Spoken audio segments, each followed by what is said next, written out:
नमस्ते, प्रणाम। Dinesh advocate latest video के साथ। आज के वीडियो में 3 चीज़ पर बात करेंगे। सबसे पहले गुस्सा वाला एक इशू लेके आएंगे और आपसे फिर पूछेंगे कि आपको इस पर गुस्सा आता है कि नहीं, और वाकई अगर इस पर आपको गुस्सा नहीं आता है तो बड़ा गड़बड़ है। तब देश बहुत बुरे दौर से गुजरने वाला है, तब इंडिया में जुडिशियल डिक्टेटरशिप आने वाला है। इस पर गुस्सा हमको लगता है कि आपको जरूर है, आप में से 100 में से 99.99% लोगों को आएगा। लेकिन ये पहला बात हो गया। दूसरा जो जिस पर बात करेंगे, पटना हाई कोर्ट में 3 एसोसिएशंस हैं, उनमें से एक एसोसिएशन से रिलेटेड एक खबर है जो है, तो उस पर बात करेंगे। और जो तीसरा बात है वो ये है कि जैसे अर्चना पालकर खोपड़े जो एक रैंक आउटसाइडर टाइप की थी, वो अपने प्रयास से मामा जी और फलाना ढेकाना कनेक्शन लगा के वो न्यायमूर्ति बनने चली थी 2019 में, और हमने उनका विकेट गिरा दिया 2020 में, 17 अगस्त 2020 को। उसी तरह से एक और बहुत बड़े आईएएस अधिकारी हैं, बिहार के मुख्यमंत्री के बहुत ही नज़दीकी माने जाते हैं, उनकी पत्नी भी उसी नक्शे कदम पर चल रही हैं, चल चुकी हैं, वो न्यायमूर्ति बनने का प्रयास कर रही हैं। उनके बारे में बात करेंगे, लेकिन पहले स्टार्ट करते हैं गुस्सा वाले इशू से।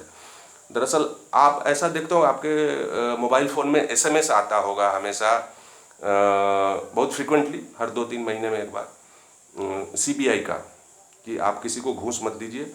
अगर कोई घूस मांगता है केंद्र सरकार के किसी भी कार्यालय में कोई कर्मचारी अधिकारी, तो आप हमको फलाने फलाने नंबर पर सूचित करिए, या फिर हमारे ऑफिस में आइए। पटना में हमारा ऑफिस है, गवर्नर हाउस के बगल में, एसके सिंह रोड, ऐसे करके आता है।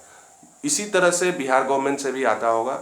अगर बिहार गवर्नमेंट से ये इतना ही नहीं, बिहार गवर्नमेंट तो इसके विज्ञापन पर करोड़ों खर्च करती है। वो हर न्यूज़पेपर में, हमको लगता है महीने में एक बार तो जरूर ही छपवाती है कि बिहार सरकार के किसी भी कार्यालय में अगर आपसे घूस मांगा जाता है तो आप फलाने फलाने नंबर पर सूचित कीजिए, फलाना फलाना एड्रेस है हमारा, वो हाई कोर्ट के बगल में ही है जहाँ पे ये विजिलेंस ब्यूरो का उनका ऑफिस है, वहाँ पे आइए, हमको बताइए, हम उसको घूस लेते हुए ट्रैक करेंगे, यानी रंगे हाथों पकड़ेंगे, जो भी अधिकारी या कर्मचारी होगा बिहार सरकार का। और इसमें लोग, सैकड़ों लोग पकड़े भी जाते हैं, इसमें कोई ये नहीं है कि ये झूठी चीज़ है, पकड़े जाते हैं लोग घूस लेते हुए। थोड़ा सा तो प्रभावशाली चीज़ जरूर ही है, सिटीजन के लिए बहुत काम की चीज़ है। लेकिन अब आपसे हम एक सवाल पूछते हैं। Allahabad high court, Patna high court, Delhi high court, Delhi का 30 हजारी कोर्ट, या पटना का डिस्ट्रिक्ट कोर्ट, या नालंदा वैशाली कहीं का भी district court, sub divisional court, कोई भी कोर्ट में आपसे, या सुप्रीम कोर्ट ऑफ इंडिया, वहाँ कोई अधिकारी या कर्मचारी आपसे घूस मांगता हो, किसी भी, जितने कोर्ट का हमने नाम लिया, हाई कोर्ट, सुप्रीम कोर्ट, कहीं में भी, डिस्ट्रिक्ट कोर्ट में घूस मांगता हो अधिकारी अथवा कर्मचारी, तो ये दोनों ऑप्शन आपके सामने उपलब्ध नहीं होता है। आप उसको घूस लेते नहीं पकड़वा सकते, यहाँ तक कि आप क्रिमिनल कंप्लेंट नहीं कर सकते, यहाँ तक कि आप एफआईआर नहीं करा सकते हैं। ये सब अधिकार आपसे छीन लिया जाता है। आपको चुपचाप बर्दाश्त करना है, या तो आप घूस दीजिए, नहीं तो फिर आप जो कंप्लेंट और ये सब करेंगे तो हमको, आपने देखा ना, 3 साल 2 महीना लड़े, कम से कम 4 जज ऐसा था जो हमारा क्या क्या हमको बोला, क्या क्या गाली दिया, फर्स्ट फ्लोर और ग्राउंड फ्लोर दोनों पर। तो ये स्थिति है यहाँ पे, जैसे अपार्थाइड का रिजीम था साउथ अफ्रीका में, कि ब्लैक लोग को कहता था कि तुम आदमी हो लेकिन हम तुमको आदमी नहीं मानेंगे, तो उसी तरह वो भारत के नागरिक को कहता कि सब अधिकार तुमको संविधान में दिया हुआ है, लेकिन हमारे यहाँ घूसखोरी होने लगा तो हमारे यहाँ पीसी एक्ट फेल हो जाता है। तो ये इंडिया में जुडिशियल डिक्टेटरशिप का एक साइन है, जो हमने आपको बताया कि आप, मतलब घूसखोरी is a wrong without A remedy in India judiciary. आप उसकी रेमेडी आपको नहीं मिलती है, वो रेमेडी जुडिशरी प्रोवाइड नहीं करती है, आपका विरोध करती है कि आप एफआईआर क्यों कराइएगा हमारे अधिकारी पर, आप हमारे कर्मचारी पर एफआईआर क्यों कराइएगा, कंप्लेंट क्यों कराइएगा। वो आपको हर तरीके से ऐसा उपाय लगाया जाता है। घूसखोरी का नंगा नाच आपने देखा, उस दृश्य को भी देखने के बाद भी लोग ये कहने को तैयार नहीं है कि नहीं, वहाँ पर ट्रैप होना चाहिए, विजिलेंस की टीम को वहाँ परमिशन होनी चाहिए जाने की। तो ये आपको अगर इस पर गुस्सा नहीं आता है तो आप एबनॉर्मल है, एबनॉर्मल ही नहीं है, आप बहुत मतलब कायर हैं।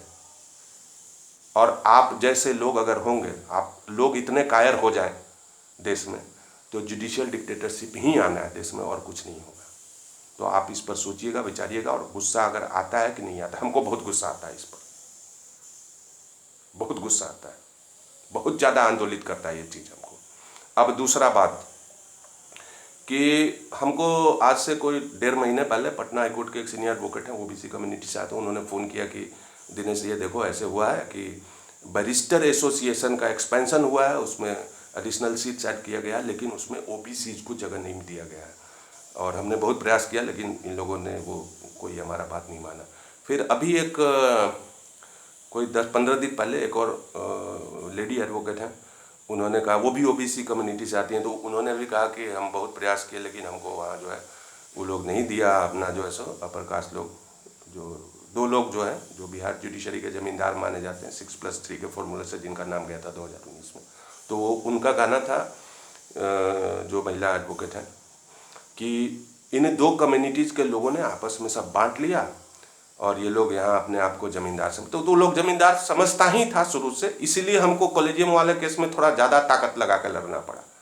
I was conscious of the fact that I was fighting against 2 communities who had till then considered themselves to be the रंगदार्स and the zamindars of Bihar judiciary, और इसीलिए हमको जो है बहुत मजबूत बांस से लेकर लड़ना पड़ा था उन लोगों के खिलाफ। तो खैर वो और बात है, और हमारा जो स्टैंड है उसमें बहुत क्लियर है। एडवोकेट होने के लिए किसी एसोसिएशन का मेंबरशिप उतना जरूरी नहीं होता है। Advocacy is all about 3 skills: research, documentation and argumentation. If you have these 3 skills in you, you would be a good enough advocate. और बैरिस्टर क्या है?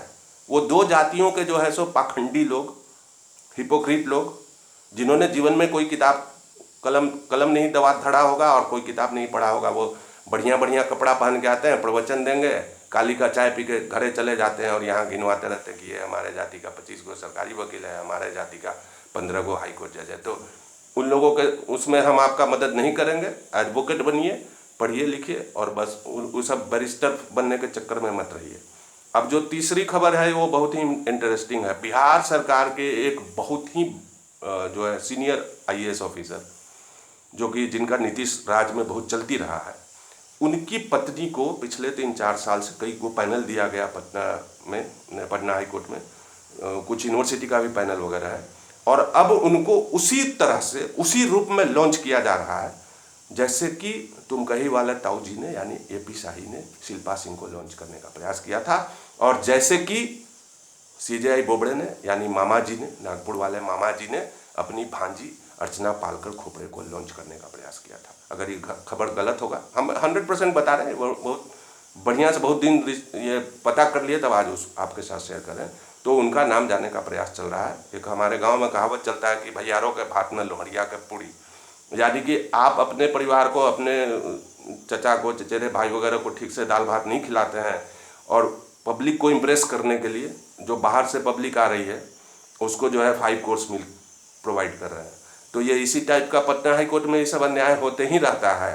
लड़िए, आप लोग भी लड़िए, खाली हमसे उम्मीद मत करिए कि हम ही लड़ेंगे, आप लोग भी लड़िए, इसमें कुछ करिए, और बाकी जब समय आएगा तो देखा जाएगा। अब तो नाम जाने ही वाला है, अगले महीने हमको लगता है जाएगा ही जाएगा, तो उस पर विचार किया जाएगा। धन्यवाद।